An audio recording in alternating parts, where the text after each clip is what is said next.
Hey guys, my family and I are in our new house. I am in my new classroom. I have my plan for what I'm going to do next as far as work goes. This is probably the last time you'll see this backdrop because I am leaving PalFish. So this video is about why I am leaving, how I'm making this transition during these couple of weeks, and where I'm headed next, both in my job and on this channel. So, are you ready? Let's do this.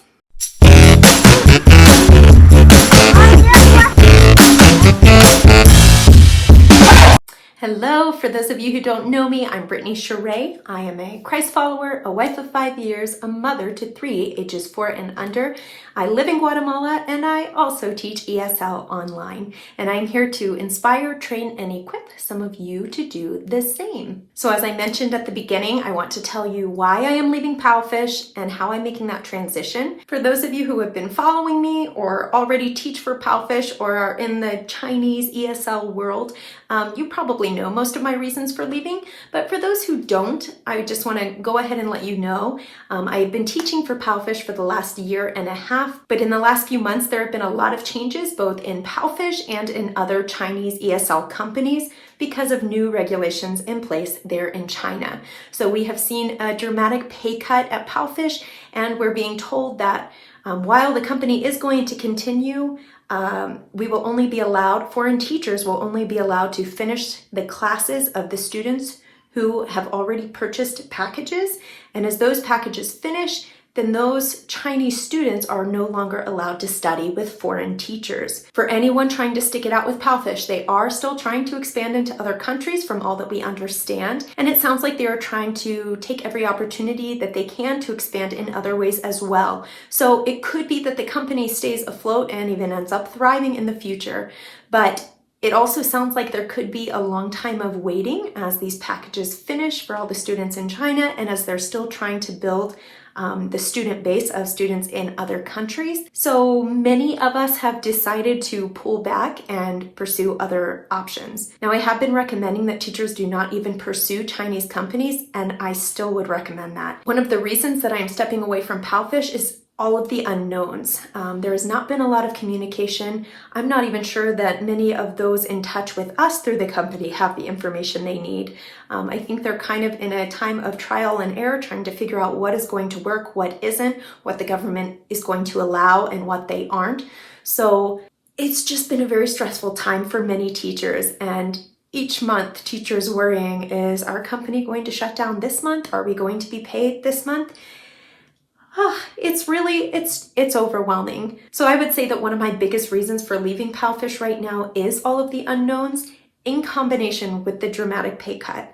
I'm just realizing that there are many other options that can give me more flexibility as a teacher. I want to be able to have more freedom in my teaching and working with my students. I also would love to be getting paid more than what I am getting paid right now for an hour's work. So while all of this has been really stressful, I just see it as a push to do what I would have liked to do in the long term anyway. So those are the whys of why I'm leaving PalFish and all Chinese ESL teaching for now anyway. And now I want to discuss the hows. Now that might sound a little bit silly, but a lot of teachers have struggled with, how do I step away from all of my long-term students? How do I let them all know that I'm going? What's the best way to handle it? So I just wanted to explain to you what I ended up doing in case any of you work for PalFish or another company and want to do something similar when it comes time for you to leave, if you're going to leave. Basically, last week I sat down and decided that I needed to make a plan of how I was going to do all of this. And a lot of teachers have ended on a bad note because of trying to pull students to independent teaching, taking them with them, so trying to share WeChat information or emails or other contact information. While I truly do understand why a lot of teachers have done this, it was really important to me that I ended on a good note with my students and their parents, and I honestly just wanted to end on a good note with the company as well. So I decided to be very respectful but very public about my leaving, to find a way to let all of my parents, not my parents, to let all of my students and their parents know that I am leaving, and give them the chance to start looking for other teachers as I'm finishing out their classes. So this was the plan that I came up with and that I have been implementing this week. So actually on Saturday, I sat down, I wrote up a letter that I wanted to put out to students and their parents, that I was okay with PalFish staff seeing, that that just was respectful overall. I wrote it up in English. In the meantime, I was on one of the chats on the Facebook app asking for someone who speaks fluent Chinese and is very familiar with the culture.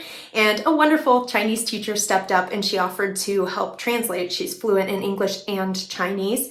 And she did a great job at translating my letter very clearly so that there couldn't be any mistranslation or miscommunication about what I was saying. She was so very helpful. So then I took that letter into Canva, which I love, by the way. Canva for Educators is free if you are a teacher and you can submit your information. Keep that in mind.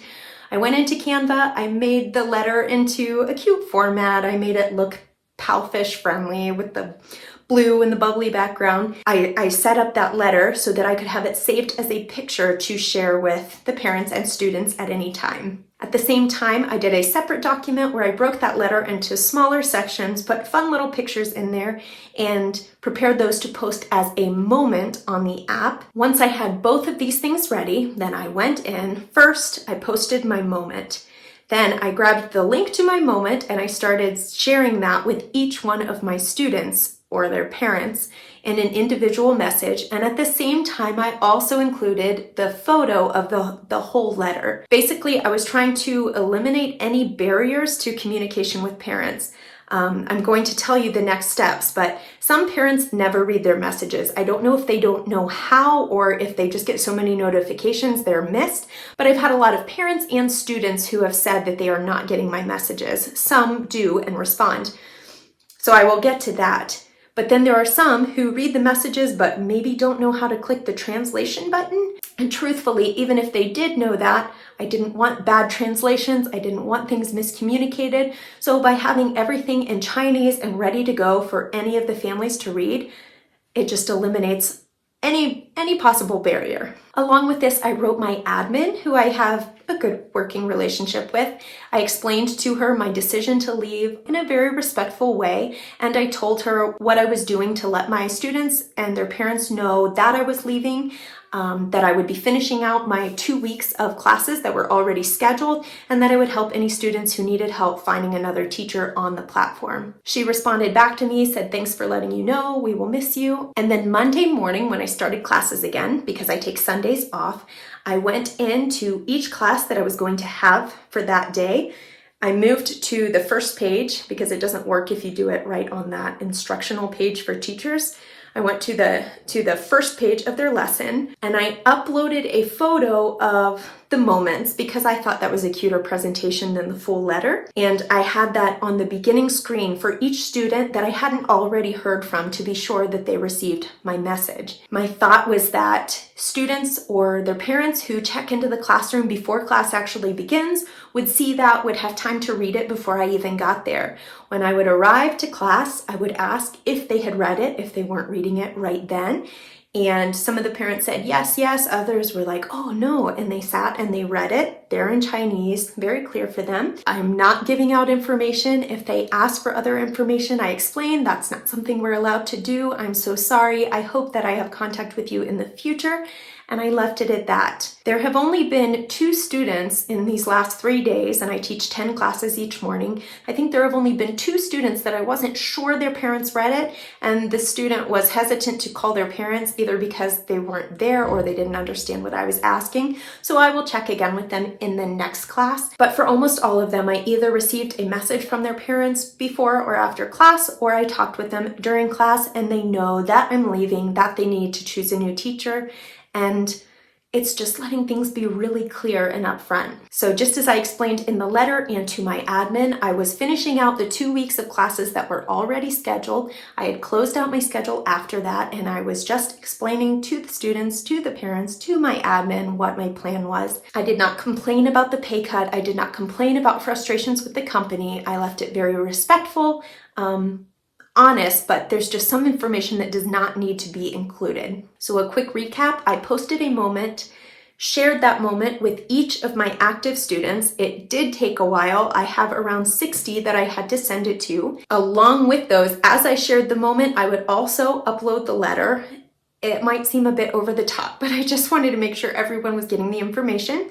Then I uploaded a picture of that moment to the first screen of each class. I have been doing that each day to any students that I haven't already communicated with about me leaving. I'm also keeping a running list of the students that I have already communicated with so that I don't forget, because some of them I have multiple times a week and this gets to be a lot to remember. But this is the approach that I chose to take. It let me feel very thorough. It's helping me to accept that yes, I have closed out my schedule. Yes, it's going to be okay. I'm going to miss my students, but I think this just let me find a way to show that I am very sad to be leaving, that I do care about my students, but I'm also remaining really professional and organized about it.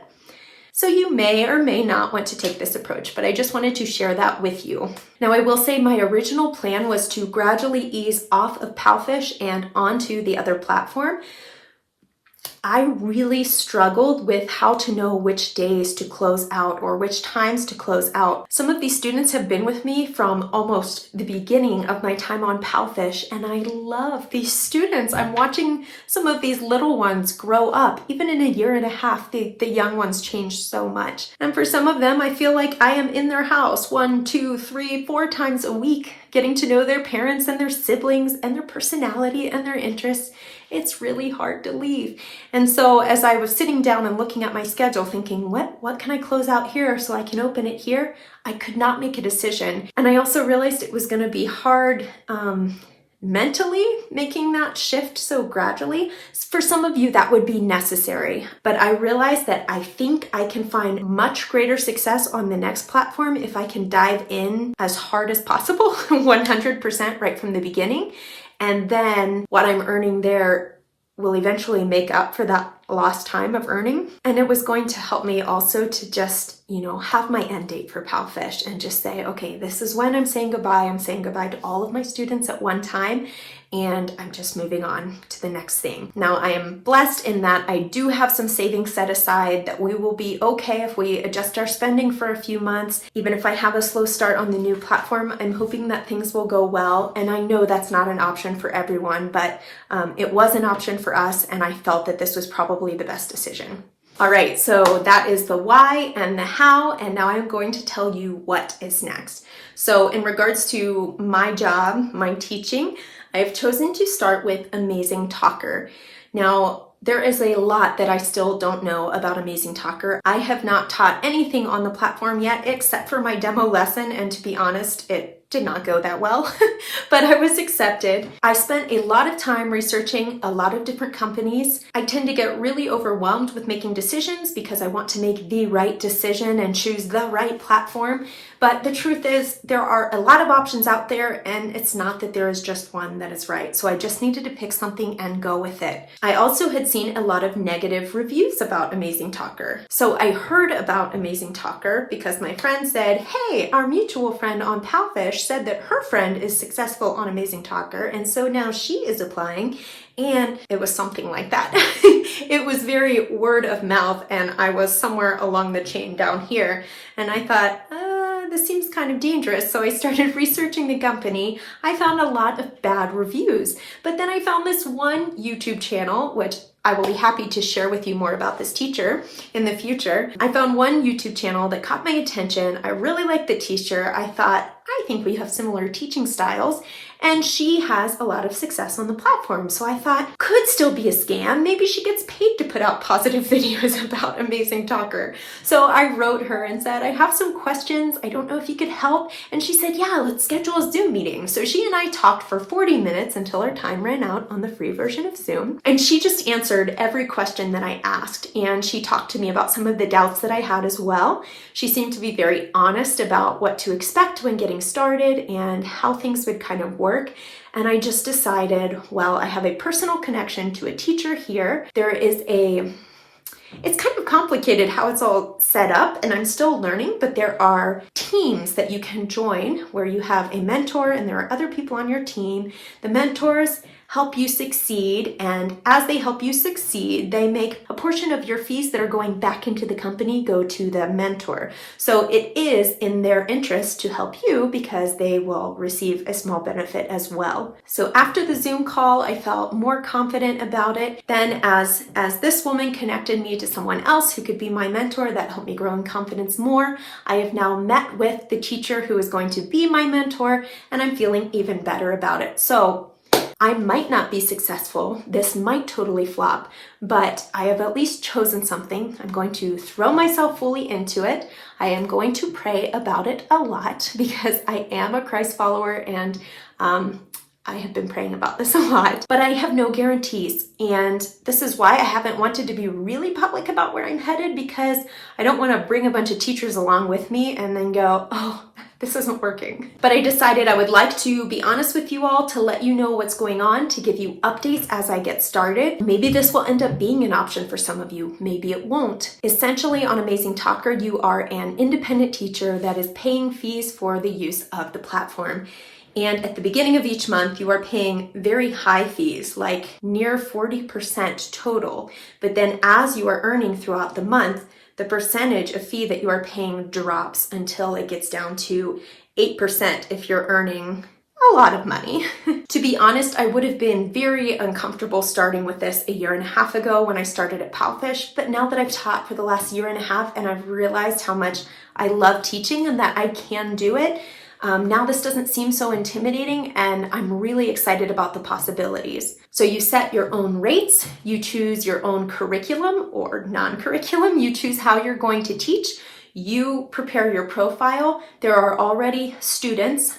Most of them are in Thailand, is my understanding. You can have students from other parts of the world, but the majority of them are there. So you have to still think the time zone of all these other Chinese companies, if that either helps or hurts you. Keep that in mind. But I had been leaning toward wanting to go completely independent, but with everything going on in my family's life right now, this stage with having young kids, it's just been a lot right now with my channel and my job. So I decided I needed to pick something kind of in the middle. So I'm working towards independence. Maybe one day I will move fully that way, but I saw this as a great opportunity for whatever is next. Because the students are there, the students are on the platform. There's an AI system, so if you can learn how to show up best in their system to start getting student matches, that's very helpful. I am going to have to drop my initial rates very low in order to pull in students, but that's something that I'm willing to do, recognizing the long-term benefit. So for a while, teaching for very little money, but then as you gain more students, you get to start raising your prices. Some future opportunities that I love the idea of is possibly being a mentor in the future, but you have to be hitting certain financial marks in order to be a mentor. Also, you can offer group classes if you hit certain financial goals. And that means that the students are paying less for the same amount of time, but you're getting more if you have multiple students in a class. And I just love the possibilities, the opportunities there. I can also choose to give special prices to certain students or set up 10-minute classes for really young students or longer classes for older students. There's just so much flexibility there. So that's kind of where I'm headed. That's what I'm thinking. That's what I'm planning. That's what I'm praying for. But also you might be wondering what is going to happen on this channel, because up until this point, most of my videos have been related to PalFish specifically. Now, actually, I had already been getting ready to move away from strictly PalFish, because I had kind of summed up the application process, getting started, using the platform, and I wanted to move into broader ESL teaching videos, but this is definitely pushing me that way extra quickly. In these last few weeks, I've been struggling what to do with videos. I have spent hours researching different platforms, taking notes, trying to figure out answers for all of you, because each of you have specific needs and specific factors that you have to consider when choosing a platform, and it has been overwhelming. I'm still trying to find a more creative way to present that to you, because if I really give you all of the information that I've found, it's just going to be completely overwhelming. So I haven't been able to pick and choose what to share, and each time I think, oh, I'm going to share this, then I think that's not thorough enough, that's not going to help them, they need more from this, and I'm just on top of the move with everything else. I feel like I've been kind of stuck. But there are all of these other YouTubers who have given really specific information to help people with what is next. And I have this series that I had been planning on doing months ago that got put on hold with all of the unknowns with PalFish, with all of the changes happening. And so I just kept pushing it, and I thought people don't want this right now because they're trying to figure out what to do next. At the same time, the series that I have been wanting to do so badly is for those of you who are just getting started, who are at the very beginning of your ESL journey, or who have jumped into a specific company but don't have the confidence to thrive where you are at. And I do see a lot of these other channels that are really focusing on, oh, now you should go independent, now you should go to this company, now you should do this. So there are many giving that information, and maybe there's not a lot out there for those of you who are going, but how do I teach ESL? So I've decided that because I had been brainstorming on all of this before, because I had been getting this series ready, and because I do think that it serves a large number of you, I am going to go ahead and start into that series. And if I have to interrupt it because of other important opportunities that come up that I want to share or other resources, I will do that, but I can go ahead and start giving some of you this information so that you do have the confidence to get started or to throw yourself into things a little bit more. And this will serve those of you who are going to go onto platforms similar to PalFish, where you are given both the students and the curriculum and all you have to do is teach. Or if you're going onto a platform like AmazingTalker, where you are provided students, but you are left to kind of start from scratch in teaching. And finally, even for those of you who decide, hey, I just want to jump right in and go fully independent, even though I'm at the beginning of all of this. This series is going to serve you no matter where you are at. If you are at the beginning of your journey, if you are an experienced ESL teacher, you're probably not going to care a whole lot about this next series, although it might have something that catches your attention or helps you think about things in a new way. But that is what to expect in the next few weeks, and I'm really excited about it. So if you are interested, hang with me. Also know that I am really looking forward to my journey with AmazingTalker or any other company that I pursue. I think that everything that's going on right now is an opportunity for all of us to learn, try new things. I know it's scary, and for some of you, you are in much scarier situations than me, so I am not trying to make light of it. But I do believe that there are solutions, there are opportunities out there for most of us. But if you are just feeling like that is not true and you are feeling discouraged, you need encouragement, or you want to rip into me and tell me that I'm wrong, send me an email and I would love to talk to you a bit more. If there's anything that I can do to help, I will. I have been in touch with different people that had actually come because they wanted to start working for PalFish, and then they were really discouraged when they realized PalFish wasn't hiring. And I said, hey, what are your needs? Let's look at some options together. I threw out some ideas to them. For some of them it helped, for some of them it didn't, but we had some really good conversations in the meantime, and I think sometimes it just helps us when we can talk it out with other teachers. So feel free to contact me. Anyway, I have talked, as always, longer than I planned, so I'm going to end this here. I hope to see you next time. Bye!